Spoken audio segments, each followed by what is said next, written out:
Hi, வணக்கம். நான் உங்கள் நண்பன் த கிரிட்டிக் விஜய் மற்றும் என்னுடன் தோரா. இன்னைக்கு நம்ம பார்க்க போறது karate Babu teaser review. BJP கடந்த சில ஆண்டுகளா நிறைய பிரச்சார படங்கள் எடுத்தாங்க. காஷ்மீர் ஃபைல்ஸ், கேரளா ஸ்டோரி, வீர் சாவர்கர், சபர்மதி ரிப்போர்ட்னு வரிசையா பல படங்கள் தேர்தலை மனசுல வச்சு எடுக்கப்பட்டது. தங்களை பத்திய பிரச்சாரங்களை மக்கள் மனசுல பதிய வைக்கும் விதமா கருத்துக்களை கொண்ட படங்களா அவங்க எடுத்தாங்க. அது போல 2026 தேர்தல் களத்தை மனசுல வச்சு திமுக இந்த வாரம் 2 படங்களை அறிவிச்சிருக்காங்க. அது திமுக நான் சொல்றது ப்ரொடியூசர்ஸா அறிவிச்சிருக்காங்க. ஆனா பின்னாடி பிஹைண்ட் த சீன்ஸ் யார் இருக்கான்னு உங்களுக்கே தெரியும். மொதல் படம் இந்தி எதிர்ப்பு போராட்டத்தை மையமா வச்சு சிவகார்த்திகேயன் நடிக்கும் பராசக்தி படம். 2வது ஹிந்து அறநிலையத்துறை அமைச்சர் சேகர் பாபு பற்றிய படம், அதுதான் கராத்தே பாபு. இதுல நம்ம இன்னைக்கு பார்க்க போதும் அதே கராத்தே பாபு டீசரை பத்தி தான். ரவி மோகன் இதுல கராத்தே பாபுவர் வராரு. இந்த டீசர்ல சட்டமன்றத்துல வர காட்சிகள் மட்டுமே காட்டப்படுது. இந்த டீசர்ல என்ன கவனிக்க வச்சது ஆர்ட் டைரக்ஷன் தான். அப்படியே ஒரிஜினல் சட்டமன்றம் எப்படி இருக்குமோ அப்படியே கொண்டு வந்திருக்காங்க. இன்னொரு சர்ப்ரைஸ், KS ரவிக்குமார். அவரை பார்க்கும்போது எனக்கு அப்படியே எடப்பாடி பழனிசாமி ஐயாவை பாக்குற மாதிரி தான் இருந்துச்சு. படத்தோட கதை கராத்தே பாபுவா இருந்த சண்முக பாபு எப்படி MLA ஆனாருங்கிறது. எத்தனையோ அமைச்சர்கள் இருக்கும்போது எதுக்கு அமைச்சர் சேகர் பாபு கதையை எடுக்கிறாங்க? ஏன்னா அவரு கதையில ஏகப்பட்ட ட்விஸ்ட் அண்ட் டர்ன்ஸ்ங்க. வட சென்னை படம் கூட மறைமுகமா சேகர் பாபுவோட கதையா சொன்ன படம்னு ஒரு பேச்சு இருக்கு. ஆனா இந்த படத்துல சேகர் பாபு எப்படி MLA ஆனாருங்கிறதான் காட்டும் விதமா படம் இருக்குன்னு எனக்கு தோணுது. ஏன்னா அவரை பழைய வரலாறு எல்லாம் உண்மையில காட்ட முடியாது. ஏன்னு நான் உங்களுக்கு சொல்ல வேண்டியதில்லை. படத்துல என்னெல்லாம் காட்டப்படலான்னு இருக்கிற எதிர்பார்ப்புகள் என்ன? சென்னை ஓட்டேரியில இருந்த சேகர் பாபு தன்னுடைய MGR பாசத்தால அதிமுகல ஜாயின் பண்றாரு. ரொம்ப ஆக்டிவா மக்கள் விஷயத்துல பங்கெடுக்கிறதால கொஞ்சம் கொஞ்சமா வளர்ந்து வட சென்னை அதிமுக மாவட்ட செயலாளர் ஆயிடுறாரு. இவர் எதிர்கட்சியை எதிர்த்து நின்னதை விட தன் கட்சியாளர்களை எதிர்த்து வளர்ந்ததுதான் அதிகம். இவரு ஆரம்பத்துல மதுசூதனனோட ஆதரவாளரா இருந்து கட்சியில வளர்ந்தாரு.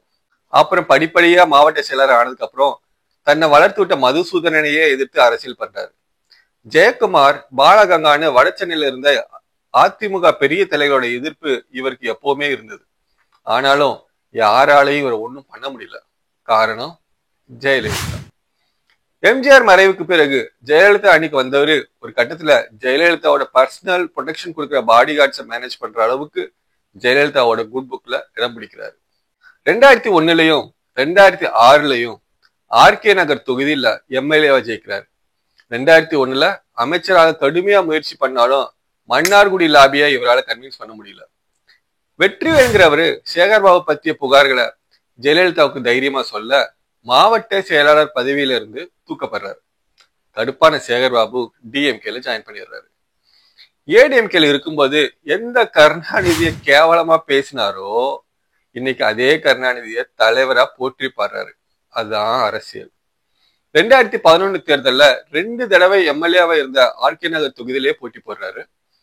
இவரை எதிர்த்து அதிமுக நின்னது இவரை போட்டு கொடுத்த அதே வெற்றிவேல் தான். இந்த தேர்தல் சேகர் பாபுக்கு ரொம்ப முக்கியமானது. ஏன்னா இந்த தேர்தல்ல ஜெயலலிதா சொன்னது ஒண்ணுதான், யாரு வேணும்னாலும் எந்த தொகுதியில வேணாலும் ஜெயிச்சுக்கிட்டோம்.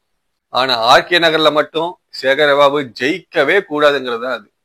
விளைவு RK நகர்ல வெற்றிவேல் ஜெயிக்கிறாரு, சேகர் பாபு தோக்குறாரு. தன்கிட்ட நிழலா இருந்த சேகர் பாபு DMK போனதால சேகர் பாபு ஒரு துரோகியா தான் ஜெயலலிதா பார்த்தாங்க. கட்சி தாவறதுங்கிறதெல்லாம் அரசியல ரொம்ப சாதாரண விஷயம். இதெல்லாம் தெரியாதவங்க இல்ல ஜெயலலிதா. ஆனாலும் சேகர் பாபு DMK போனதை அவங்களால ஏத்துக்கவே முடியல. வட சென்னைக்கு மாவட்ட செயலாளரா இருந்ததாலையும் RK நகர்ல 2 வாட்டி MLA-வா இருந்ததாலையும் சேகர் பாபுவுக்கு RK நகர்ல தனிப்பட்ட செல்வாக்கு இருந்துச்சு. இந்த செல்வாக்கால சேகர் பாபு திரும்பவும் RK நகர்ல MLA-வா வரக்கூடாதுங்கிறதுல ஜெயலலிதா உறுதியா இருந்தாங்க.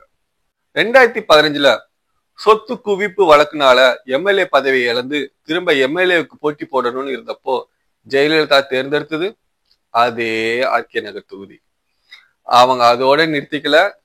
திரும்பவும் 2016ல RK நகர் தொகுதியில நின்று முதலமைச்சர் ஆனாங்க. அந்த அளவுக்கு சேகர் பாபு மேல ஜெயலலிதாவுக்கு அவ்வளவு கடுப்பு. அவரை தன்னோட ஜென்ம விரோதி போலதான் பார்த்தாங்க. இதெல்லாம் சேகர் பாபுக்கு தெரியாம இல்ல. ஜெயலலிதா கிட்ட இருந்து தான் தப்பிக்கணும்னா தனக்கு ஒரு வலுவான ப்ரொடெக்ஷன் இருந்தாதான் முடியுங்கிற தெரிஞ்சுக்கிட்ட சேகர் பாபு நேரா போய் விழுந்தது ஸ்டாலின் வீட்டுல.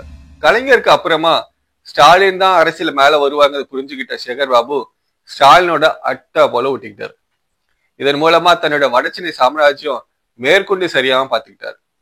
2016 ஜெயலலிதா ஆர்கே நகர்ல போட்டி போடுறது தனக்கான செக்குங்கிறத புரிஞ்சுக்கிட்ட சேகர் பாபு துறைமுக தொகுதியில போய் போட்டி போட்டு ஜெயிச்சிடுறாரு.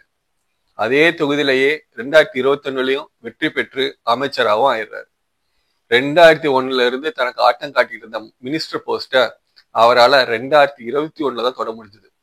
இந்த 20 வருஷங்களை இவர் பெறாத வெற்றியும் இல்ல, தோல்வியும் இல்லை. இன்னைக்கு சேகர் பாபுவை செயல்பாபுன்னு தமிழ்நாடு முதல்வர் ஸ்டாலின் அவர்கள் கூப்பிடுற அளவுக்கு ஒரு பெரிய இடத்தை பிடிச்சிட்டாரு. ஆன்மீகத்துல விருப்பம் கொண்டவர், மக்களால ஈஸியா அணுகப்படக்கூடிய சுபாவம், கடும் உழைப்பாளின்னு அவருக்கு பாசிட்டிவ் பக்கங்கள் இருந்தாலும் ஒரு அரசியல்வாதிக்கு உண்டான அத்தனை நெகட்டிவ் பக்கங்களும் கொண்டவர். அதனால்தான் என்னவோ இவரோட கதையை படமா எடுக்கிறாங்க. இவரை விட்டா டிஎம்கேல இன்னொருத்தரை கூட படமா எடுக்கலாம். அது செந்தில் பாலாஜியா இருக்குமோ? மீண்டும் வேறொரு வீடியோவில் உங்களை சந்திக்கும் வரை உங்களிடமிருந்து விடை பெறுவது உங்கள் நண்பன் தி கிரிட்டிக் விஜய் மற்றும் தோரா. பாய்.